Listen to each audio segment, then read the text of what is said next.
वाचक हैं श्रीमती नीलू, संजीव जैन नेताजी, समन्वय जैन, श्रीमती बीना जैन, अमित जैन, राहुल जैन, श्रीमती राशि जैन, शुभम जैन, आनंदपुरी, कानपुर।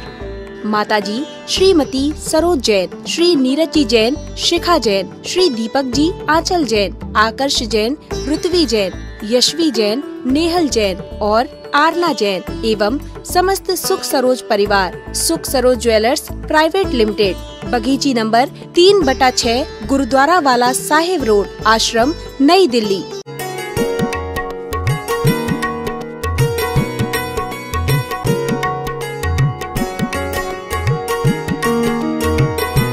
तो वो मधुमक्खी का जो छत्ता होता, मान लीजिए यही छत्ता है, मधुमक्खी नहीं है इसमें, ये छत्ता है। तो ये मोम इसकी बनती है, तो जहां कोई चीज रखी रहेगी तो उसका अंश उसमें आएगा कि नहीं। जैसे बर्तन में घी रखा तो उस बर्तन में घी छपा रहेगा कि नहीं। उसी प्रकार छत्ते में वो शहद रखा रहेगा कि नहीं। तो वो शहद का भी अंश, जो मीठी लगती है ना, लिपस्टिक लगाने वाले कई बार ऐसे ऐसी चाट लेती हैं तो उन्हें मीठी भी लगती है। वो कई बार जब वो मेरे पास आ जाती हैं वो चटोनियाँ, तो उनके दांतों में भी कुछ गुलाबी गुलाबी सा बन मुझे दिखता है। मैं समझ जाता हूं खा गई, खा गई। क्या खा गई? वो मांस खा गई, वो शहद खा गई। वो चाटती बहुत है, ऐसे कर देती है। एक बिटिया थी, जब वो कुंवारी थी, जब वो अपने पिताजी को डैडी कहती थी, पापा कहती थी, और शादी के बाद वो डैडी कहने लगी। तो मैंने कहा ऐसा क्यों किया तुमने? बोले महाराज जी, पहले मैं लिपस्टिक नहीं लगाती थी, अब मेरी शादी हुई अभी 15 दिन हुए हैं, तो वो लिपस्टिक की जो हम लोग सेटिंग करते हैं ना, वो पापा बोलेंगे तो जो ओंठ से ओंठ टकराते हैं, तो वो यहाँ की लिपस्टिक छूट जाती है हमारी, इसलिए हम लोग डैडी बोलते हैं, तो डैडी में दोनों ओंठ खुलते हैं, तो वो लिपस्टिक हमारी व्यवस्थित बनी रहती है। तो महिलाएं चालाक तो बहुत हैं, कहीं ना कहीं से रास्ते निकाल लेती हैं। तो मैं कहना चाहता हूं कि अगर अपने से बड़ों का विनय हम अपने जीवन में करना चालू करें तो हम बहुत कुछ अपने जीवन में ऊंचाइयां छू सकेंगे। तो ये विनय की बहुत बड़ी ताकत एक एक व्यक्ति के रग रग में मैं विद्यमान कराना चाहता हूं। और अपने ईगो को थोड़ा थोड़ा समाप्त करें, क्योंकि ईगो करने वाला व्यक्ति कभी सुखी नहीं रहता, उसका चेहरा अलग दिखता है। अहंकारी व्यक्ति का चेहरा अलग दिखता है। एक बात और कह दूं, बुरा मत मानो, तो कोई कोई लंबी टिकली लगाती है। ज्योतिष शास्त्र कहता है उस महिला के अंदर नियम से अहंकार की बू आएगी। आप चेक करना, जिसकी लंबी टिकली होगी, टिकली जानते ना, ये बिंदी, बिंदी, लंबी बिंदी जो महिला लगाती होगी उसे ईगो जरूर उसके अंदर टकराएगा। और अगर कमरे में आ जाए ना जिसमें मैं बैठता हूं, तो एक नजर यूं देख के बता दूंगा कि ये क्या है। बहुत सारे लक्षण हाव भाव से पता चलते हैं। ये अम्मा पदमपुरा से आई हैं ये वाली भाई, आप, क्योंकि वहीं खुला सिर घूमती हैं महिलाएं, पदमपुरा में ऐसी चुटैया घुमाती ना। हाँ, क्योंकि एक नीति बनी है, सिर ढके, सुनो सुनो सुनो सुनो, सिर ढके तो मोरनी सी लगे, सिर ढके तो मोरनी सी लगे, नहीं तो ढोरनी सी लगे। ऐसा एक बहुत 90 साल के एक दादाजी थे, उन्होंने मुझे बताया था। उन्होंने कहा महाराज जी आप ये सिर ढांकने पे कभी कुछ नहीं कहते। मैंने कहा इनके मुंह कौन लगे दादाजी, मैं तो इसलिए पढ़ा ही नहीं इनके चक्कर में। स्त्री और मिस्त्री को संभालना बहुत मुश्किल होता है, और जिसने स्त्री और मिस्त्री को संभाल लिया, समझ लो उसने अपनी दुनिया को मुट्ठी में बांध लिया। और सभी स्त्रियां जानती होंगी आज सबके पति बेचारे अपनी अपनी पत्नी की आज्ञा मान के जीवन जी रहे हैं। शायद मुझे नहीं लगता कि छिपी टोला में ऐसा कोई मुछंदर हो जो अपनी पत्नी की बात ना मानता हो, सभी मानते हैं। और देखो, मैंने एक बार ऐसी बात चली, एक राजा ने अपने मंत्री से पूछा कि मंत्री जी, ऐसा कोई व्यक्ति है जो अपनी पत्नी की बात नहीं मानता? मंत्री ने कहा, राजन, पहले की बातें थी जो लोग नहीं मानते थे, अब तो सभी मानते हैं। बोले अच्छा? बोले विश्वास नहीं है तो बोले हाँ, कंगन को आरसी क्या, पढ़े लिखे को फारसी क्या, एक प्रतियोगिता करा लो। एक बहुत बड़ा विशाल पंडाल बनाया गया और एक बोर्ड लगा दिया गया कि जो व्यक्ति अपनी पत्नी की बात नहीं मानते वो इस तरफ खड़े हो जाएं और जो मानते हैं वो इस तरफ खड़े हो जाएं। लाखों की तादाद में पुरुष खड़े हो गए, सब पत्नी की बात मानते थे। एक व्यक्ति इस तरफ खड़ा हो गया। राजा ने मंत्री से कहा, देखा मंत्री, मैंने कहा था। बोले महाराज जी, महाराजन, उससे पूछने दीजिए कि वो यहां क्यों खड़े हैं। तो उनसे पूछा कि भाई साहब, आपकी अपनी पत्नी की बात नहीं मानते? बोले मानता हूं। बोले पर यहां क्यों खड़े हो? बोले उसने कहा था भीड़ में खड़े मत होना। यानी सारे लोग मानते, मोनू भाई तो मानते ही मानते, नहीं मानते? अरे क्या बात करते, बुलाओ कहां है? फिर अभी अभी अबे सभी मानते हैं। आज के जमाने में कोई एकाध बिरला हो बेंजड़ अहंकारी ज्यादा, सबको रहना भैया, घर पे वापस भी जाना है दुकान से। तो ये विनय, बहुत बड़ी विनय जीवन में होना चाहिए। और विनय के माध्यम से जो हम सोच भी नहीं सकते वो चीजें हमें प्राप्त हो सकती हैं, हो जाती हैं। विनय एक ऐसी चीज है कि हम बड़ी से बड़ी व्यक्ति से संपर्क कर सकते हैं विनय के माध्यम से। आज जैसे राजस्थान के मुख्यमंत्री की चर्चा चली, अगर उन्हें अहंकार होता कि मैं जैन मंदिर में नहीं जाऊंगा, हम अपने ही आप में मस्त हैं, और वो झुके वहां जाकर के। पूज्य आदिनाथ भगवान ऐसे चमत्कारी हैं, मैं आपको और सुनाऊं घटना, पूज्य शिविर ने तो सुनाई। जब हम इसी आगरा से 1994 में बिहार करते हुए गए थे, बड़ी भीषण गर्मी थी, हम पदमपुरा जी में रुके। वहां से सांगानेर कमेटी 2500 बार आई महाराज को निवेदन करने के लिए, महाराज जी एक बार सांगानेर भगवान के दर्शन कर लीजिए। महाराज कहते नहीं भाई, बहुत भीषण गर्मी है और माहौल बहुत खराब है, हम नहीं निकलेंगे। जैसे तैसे फिर हम एक चित्रकूट कॉलोनी पहुंचे। वहां भी वो रोज आए, बैठने की बिल्कुल जगह नहीं थी। निवेदन करें, महाराज जी 5 मिनट आप दर्शन करके लौट आए। केवल 2.5 किलोमीटर था चित्रकूट कॉलोनी से सांगानेर जी का मंदिर। महाराज जी को पता नहीं उस दिन क्या था, बहुत गर्मी थी, झुलझुला पड़े। क्या है तुम्हें अपनी अपनी पड़ी है, साधु की भी चिंता किया करो। एक बार भोजन करता है साधु, पानी पीता है, कितना पसीना निकल जाता है, मगर वो बेचारे इतने विनयशील, हाथ जोड़ करके। एक निर्मल कासलीवाल मंत्री थे वहां के, और धन्य कुमार पांडे अध्यक्ष थे, 30 साल पुरानी लगभग बात बता रहा हूं। बहुत विनय से हाथ जोड़े खड़े रहते, नहीं महाराज जी प्लीज एक बार आप जरूर दर्शन कीजिए। और महाराज उन्हें झुलझुला देते, फिर भी वो टस से मस नहीं होते, आधा घंटे बैठे रहते हाथ जोड़ करके। एक दिन महाराज ने मुझसे कहा चलना पड़ेगा यार, ऐसा करते हैं दर्शन करते करते वहीं से अपन कोटा की तरफ निकल जाएंगे, क्योंकि राजस्थान की गर्मी बहुत तेज है और अपन ने इतनी भयंकर गर्मी कभी सहन नहीं की। आहार करके आते थे, रेत रास्ते में पड़ी रहती थी, ऐसा लगता था जैसे चने सैकड़ों इस रेत के ऊपर, इतनी गर्म होते थे। चले गए। महाराज ने कहा चलो कल सुबह 5:15 बजे उजाला हो जाता है, गर्मी का समय था। तो हमने कहा हाँ लगभग 5:20 पे हो जाता है। तो बोले चलो दर्शन करते हैं, फिर आगे अपन निकल चलेंगे। मैंने कहा ठीक है। और हम लोग चल पड़े। बेचारे बहुत खुश थे, बैंड बाजों के साथ में ले जा रहे थे। उस 2.5 किलोमीटर में मेरा कमंडल पूरा खाली हो गया। मैंने मुंह धो करके और सिर में पानी लगा लगा करके, इतनी गर्मी थी सुबह 5:20 5:25 पर।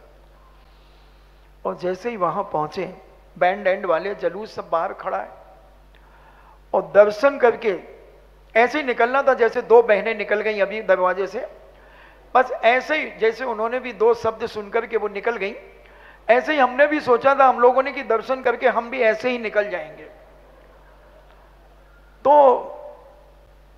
दर्शन कर रहे थे, दर्शन कर लिए, हम खड़े हो गए कायुसर करके। महाराज जी देखते ही रह गए भगवान को।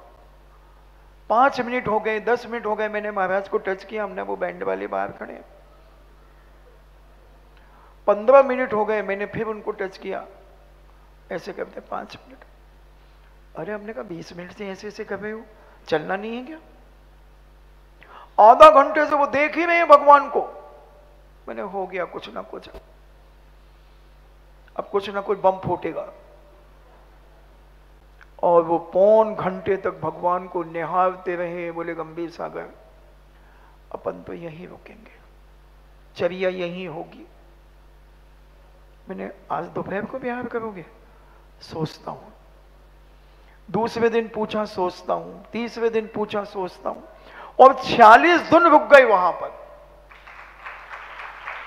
और क्या अलौकिक प्रतिमा है बंधुओं। चैलेंज है बड़े बड़े फोटोग्राफरों को कि एक एंगल में खड़े होकर के अगर एक सी फोटो उतार दें तो उन्हें चैलेंज है। हर क्षण प्रतिमा का रूप बदल जाता है, फोटो में आप एक सी नहीं आएगी फोटो। ऐसी अलौकिक प्रतिमा। और जब हम गए थे तो केवल 2 व्यक्ति मरणासन, जिनके पैर समझ लीजिए कबर में अटके हैं, लटके हैं, वो व्यक्ति पूजन करते थे। और ऐसे काले कलूटे चावल चढ़ाते थे, इतनी सी प्लेट में पूजा हो जाती थी। 6 महीने से वहां की मालिन को तनख्वाह नहीं मिली थी। और उस मंदिर के पास कुल 600 रुपए थे, कुल 600 रुपए। विदेशी आते थे, उनके गाइड जो थे वो वैसे ही जैनों को वो कोई 2 रुपए कोई 5 रुपए देकर के चले जाते थे। जैनी तो कोई आता ही नहीं था। जयपुर के लोगों को भी सांगानेर की सुध नहीं थी कि सांगानेर भी कोई जिनालय है। मगर 1994 में जब हम लोग पहुंचे और पूज्य श्री ने जब उस प्रतिमा का बखान किया लोगों के सामने, जब उसके बाद पे भूगर्भ से प्रतिमा निकाली 12 जून 1994 को, जब वो अलौकिक जिनालय निकाला, सारे विश्व में सांगानेर विख्यात को प्राप्त हो गया। और आज 200-250 आदमी प्रतिदिन अभिषेक करने के लिए वहां लाइन लगती है। और फ्री में नहीं, बोली लग करके अभिषेक होता है।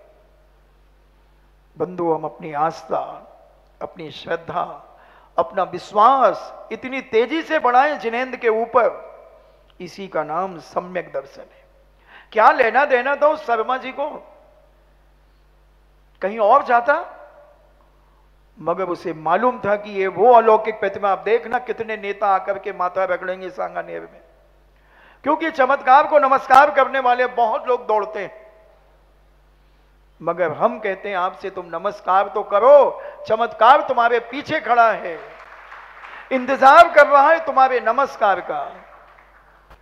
चमत्कार शर्मा जी को हुआ है, भजन लाल जी को हुआ है, हमें तो नहीं हुआ ना। हम जाकर के देखें और अपनी मनोकामना वहां रखें।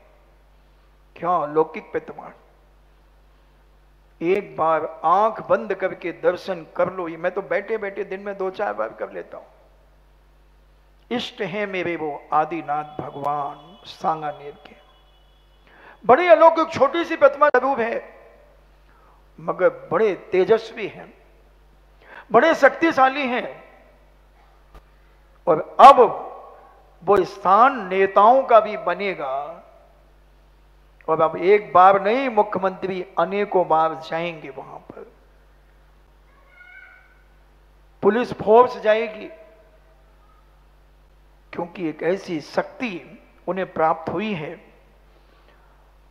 ऐसा आज तक नहीं हुआ कि पहली बार कोई चुनाव लड़ा हो, विधायक जीता हो, मुख्यमंत्री बन गया हो।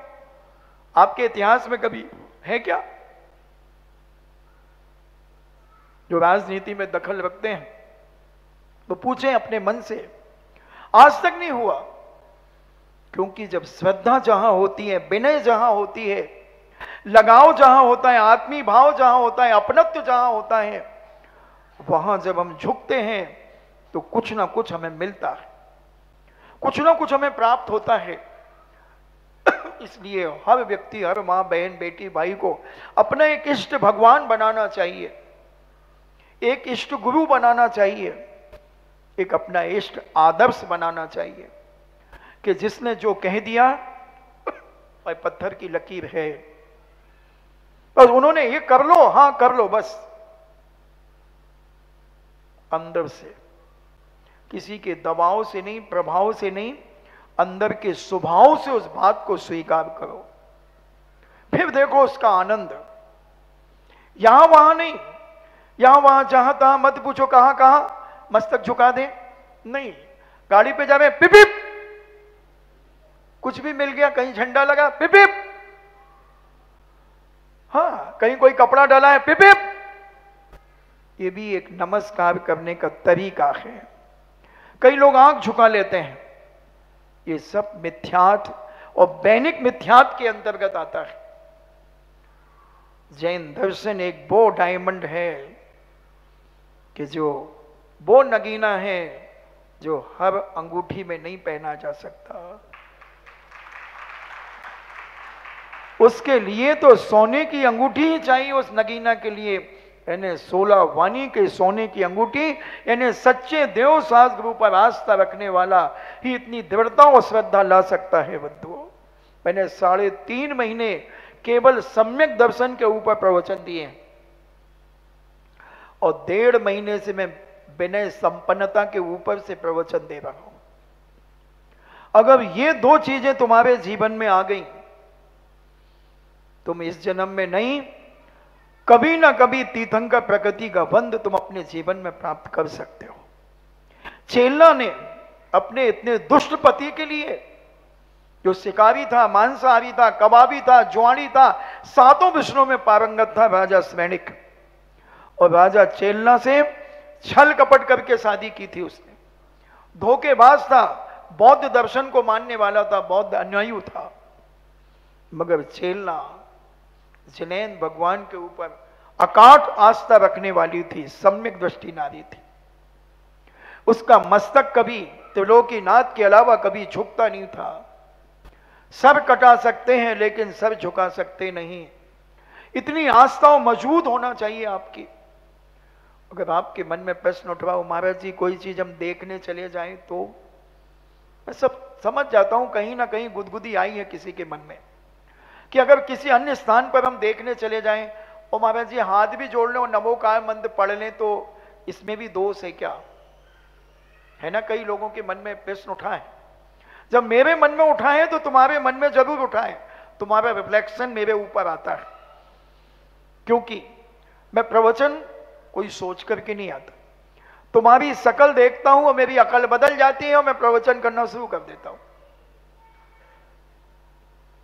कोई नोट्स बना करके नहीं लाता प्रवचन के, क्योंकि हमारे महाराज ने कहा था प्रवचन करना मगर कभी चुटके बना करके नहीं ले जाना, जैसे खरबे बना करके स्कूल कॉलेज में ले जाते थे। जो आए वो बोलो। मेरे गुरुजी ने, मेरी दीक्षा के 2 महीने हुए थे, केवल 100 दिन का मैं 40 दिन का ब्रह्मचारी और 60 दिन का छुल्लक था। और आचार्य शिव ने एक दिन कहा, बम्बी सागर, मैंने जी बोले प्रवचन करना है। मैंने कहा मैं 2 महीने का बच्चा बोलता है क्या? तो आचार्य जी कहते मेरे बच्चे तो गर्भ के ही बोलते हैं। तो मैंने कहा आचार्य श्री, ना मैंने कुछ पढ़ा है ना कुछ मैं जानता हूं। बोले नहीं, मैंने कह दिया वो प्रवचन तो तुम्हें करना है। तो मैंने सोचा चलो मंदिर के भीतर करना होगा, वहां समाज छोटी सी थी, 25-40 घर थे। मैंने कहा ये 100-50 आदमी बैठेंगे, कुछ भी सुना देंगे जो आएगा।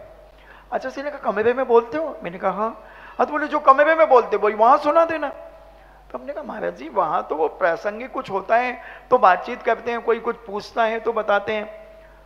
बोले नहीं नहीं, वो तो मैंने कह दिया वो 2 बजे आएंगे, चिंतन कर लेना। मैंने अच्छा कुछ पढ़ाया होगा तो चिंतन करेंगे, चिंता और डाल दी आपने।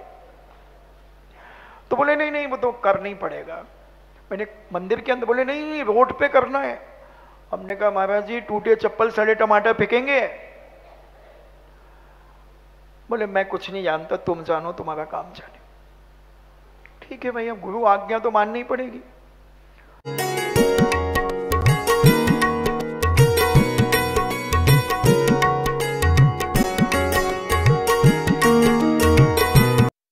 कार्यक्रम के पुण्यार्चक थे श्रीमती नीलू संजीव जैन नेताजी, समन्वय जैन श्रीमती बीना जैन, अमित जैन, राहुल जैन, श्रीमती राशि जैन, शुभम जैन, आनंदपुरी कानपुर। माताजी श्रीमती सरोज जैन, श्री नीरज जी जैन, शिखा जैन, श्री दीपक जी आंचल जैन, आकर्ष जैन, पृथ्वी जैन, यशवी जैन, नेहल जैन और आरना जैन एवं समस्त सुख सरोज परिवार, सुख सरोज ज्वेलर्स प्राइवेट लिमिटेड, बगीची नंबर 3/6, गुरुद्वारा वाला साहिब रोड, आश्रम